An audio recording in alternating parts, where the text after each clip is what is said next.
Primeiramente, obrigado pelo convite. Claudinha, é sempre um prazer falar com você e aprender cada vez mais.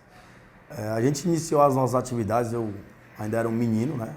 Meu pai começou em 1994, 95, e eu comecei aqui as atividades em 2004. E eu confesso que para mim era algo muito fácil, porque eu não tinha ideia da dificuldade do negócio. Mas com muito aprendizado, muita batalha e muitas crises, porque a gente só aprende na dor, infelizmente a gente não consegue aprender com o amor, com o ensinamento, realmente a prática é o maior professor. Foi que a gente foi atrás de outras ferramentas para tentar desenvolver essa capacidade de gestão. Me apaixonei, confesso que nessas dificuldades que eu tive, a gente passou por algumas, como a de 2008, a bolha lá que repercutiu muito no Brasil, a gente passou pela de 2014 também, do impeachment, aquela crise política.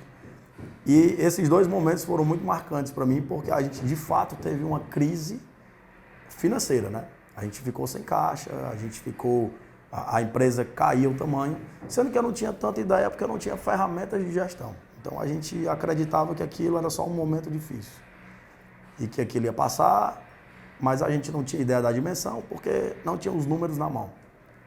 E nessas dores que nos ensina, a gente foi atrás de ferramentas de gestão para ter a noção, o controle, o planejamento futuro, saber onde está, saber onde quer chegar.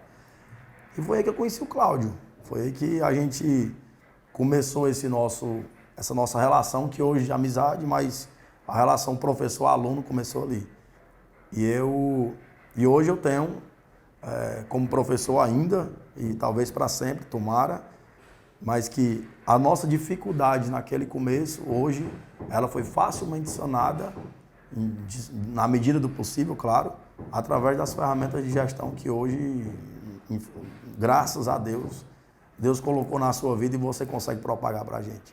Então a gente teve a virada de chave da gente, eu acredito que a nossa virada mesmo foi na mudança do sistema de informação. Quando a gente passou de um RP, quando a gente saiu de um sistema simples de atendimento para um RP completo, onde a gente tinha ferramentas de contas a pagar, contas a receber, pude conhecer os primórdios de uma DRE, né, aquele engateando ainda, mas que a gente já tinha ferramentas para isso. Apesar de não usar tudo por não conhecer, mas a gente começou a ter uma noção daquilo, coisa que eu nunca tinha visto antes, e aí a gente começou a se profissionalizar. A grande dificuldade é porque eu não tinha um professor, eu não tinha consultoria, realmente meu pai, ele era ocupado com outra coisa, então ele não conseguia me dar esse suporte, mas a gente foi aprendendo na marra, né? E além do RP, eu acredito que o segundo divisor de águas que a gente teve nesse momento, não em 2013, mas no futuro, com o passar dos anos, foi o segredo das oficinas. Realmente a gente teve uma paixão por número vindo aí, porque a gente começou a entender que o número não mente, a gente começou a entender para onde o dinheiro estava indo, se ele estava vindo, quanto ele estava vindo, né? Coisa que você repetiu várias vezes. E essas coisas eu guardei para mim e me apaixonei mesmo por isso. Tivemos outros, como mudança de empresa de contabilidade, de partir para uma empresa mais profissional. Tivemos também, por fim, agora, um dos grandes divisores de água foi o Power BI, né? Que é o Dash, que você trabalha muito bem isso, que eu comecei engateando. Quando você viu aqui com a gente, você também viu como era fantástico aquela ferramenta e hoje você está profissional no negócio, os seus dashes são incríveis.